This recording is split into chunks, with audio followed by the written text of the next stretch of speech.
We continue now at the top of Daf Yomi Gemara Mesechet Sanhedrin. This is Sanhedrin Daf 11b.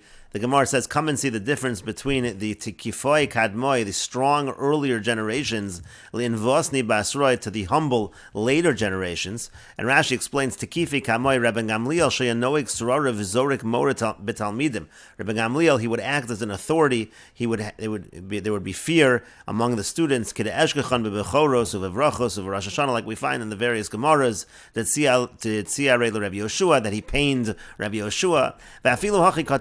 And nevertheless, even though he was so strong, what does it say by him? He says that it was good in my eyes and in the eyes of my colleague. Rabbi Shimon Berei, and yet Rabbi Shimon, his son, who was from the humbler later generations, like we say in Hasocher Sapolim in Bab Metzia, Lo Amar Ba'an Pe Chavroi. He didn't say it was good also in the eyes of my colleagues. That's what the Gemara means to say, that there's that difference between the later humble generations and the stronger earlier generations. Even though they were stronger, still nevertheless he used that humble language. As the Gemara now continues, Tanya, as we learned in a Brisa, Ma'aseh Rebbe Gamliel, there was an incident with Rebbe Gamliel, Shaya Yoshev Agav Mala B'Harabayis, that he was sitting on a step on Harabayis.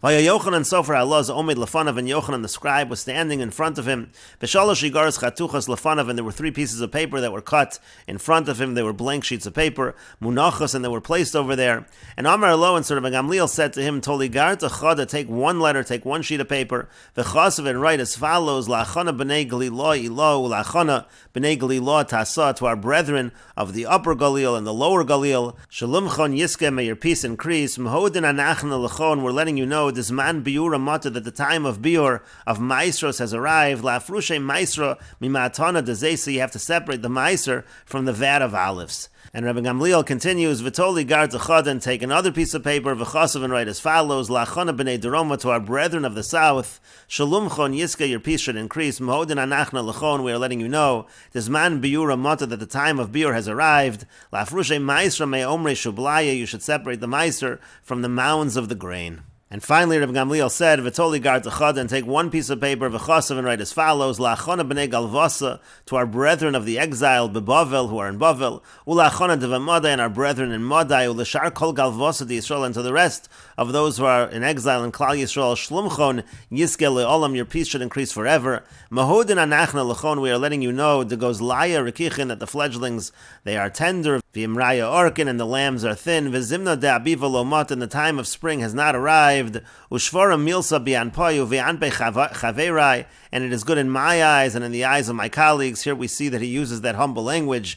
V'yosifis al shasa da yomen etolosin, and we're going to add on this year 30 days. And so you see he uses a more humble language than his son. But the Gemara then says it's not really a proof. Dilma basar diavru, maybe this incident took place after they actually deposed Rebbe Gamliel, and that's why he said that it's good in the eyes of our colleagues as well. It would not be a proof from the time before they deposed Rebbe Gamliel, and he served as the nasi together with Rebbe Lazar ben Azariah. As Rashi explains, Dilma basar davru Rebbe Gamliel minisiyaso, maybe this took place after they deposed Rebbe Gamliel from being the sole nasi. At that point, Nasa Onav, then he became more humble, and again it would be no proof to before that time.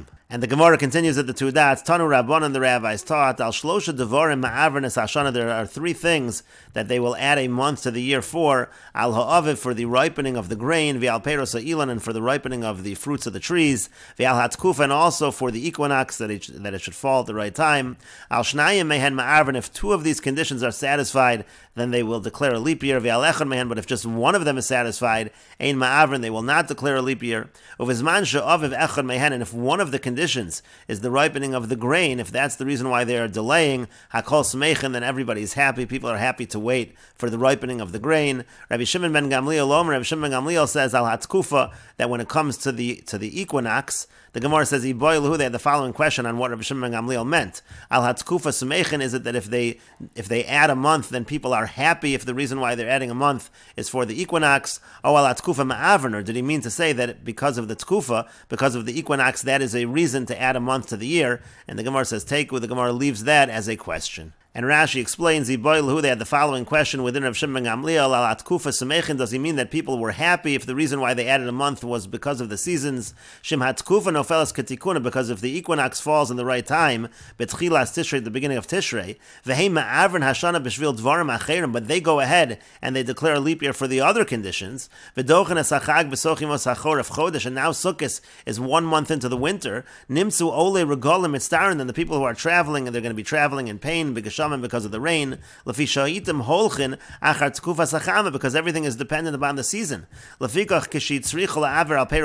therefore, if they're going to need to declare a leap year because of the fruits of the tree, and then this is also a reason, meaning the equinox, meaning the seasons, then they're going to be happy about that. Odilmer, maybe what he meant to say was, Rav Shimon ben Gamliel meant that for the seasons alone, that's enough of a reason to declare a leap year. And because of the fact that this concept of Ibor is min HaTorah, that's why Rav Shimon ben Gamliel is arguing over here that reason alone is enough. And the Gemara continues at the two dots. Tanu Rabban, and the rabbis taught, Al Shlosha Arotzos Ma'avr Nes Hashana. There are 3 lands that they take into consideration in terms of the ripening of the grains when they declare a leap year. Yehuda ve'ever hayardin v'hagolil. They take into account the territory of Yehuda and the territory across the Yarden and the territory of the Galil. Al shtayim mehen ma'avrin. If even 2 of them require it, they'll declare a leap year. Ve'al achas mehen. But if just 1 of them requires it, ein ma'avrin, they do not declare the leap year. Uvizman sheYehuda achas mehen. If Yehuda is one of the territories that needs more time for ripening of the grain, hakol smechin, then everyone's happy. She'ein omer Elam Yehuda, because the Omer is brought from Yehuda. And the Gemara continues, Tanu Rabban, and the rabbis taught, In ma'avrin es hashanim ela b'Yehuda, we only declare leap years in Yehuda. V'imivrua b'Galil muveres, but if they do it in Galil, that's also going to be effective, it will be a leap year. Heyed Chananya Ishono, he testified, Imivrua b'Galil eina muveres. If they do it in Galil, it is not going to be considered a leap year. Amar Rabbi Yehuda Bered Rabbi Shimon ben Pazi, Rabbi Yehuda, the son of Rabbi Shimon ben Pazi, says, My time at the Chananya Ishono, what's the reason of Chananya Ishono? Amar Krotz, because the pasuk says, L'shichno sidrshu v'asashama. What we learn from that pasuk is called Derisha Shat Doresh. When you do these kinds of investigations in terms of the leap year, Lo Yuel B'Shichna Shal Makam, it should be in the area where HaKadosh Baruch Hu rests. And the Gemara continues, Tanu Rabban, and the rabbis taught, Ein ma'avrin es hashana ela b'yom, when we declare a leap year, it has to be during the day. V'imivrua b'layla, if we declare a leap year at night, eina muberes, that's not considered a good declaration. V'im mekadshen es hachodesh ela b'yom, we only sanctify the new month during the day. V'im kitshu b'layla eina mekudesh, if they do it at night, it's not going to be sanctified. Amar Rabbi Abba says, Ma'ikra, what pasuk tells us this? The pasuk says, Tiku b'chodesh shofar b'kesel yom chagenu, and we understand from this pasuk, Eizeu chag sha'chodesh miskas. Which holiday is the holiday where the Chodesh, meaning the new moon, is covered up? You can't see the new moon. Haviyomer is Rosh Hashanah. That's referring to Rosh Hashanah. Rosh Hashanah takes place by the new moon. Uchsiv, and it's written in the pasuk, Ki chokli Yisrael hu mishpat le'lokei Yaakov. It uses the word mishpat over there, and so we understand ma mishpat b'yom, just like judgment, just like court cases are during the day. Rosh Hashanah is the new month. Af kiddush hachodesh b'yom. So too sanctification of the new month takes place during the day. And the Gemara continues, Tanu Rabban, and the rabbis taught, Ein ma'avrin es hashana, we do not declare a leap year, and we will continue with this discussion in the next video on Daf Yud Beis Amud Aleph.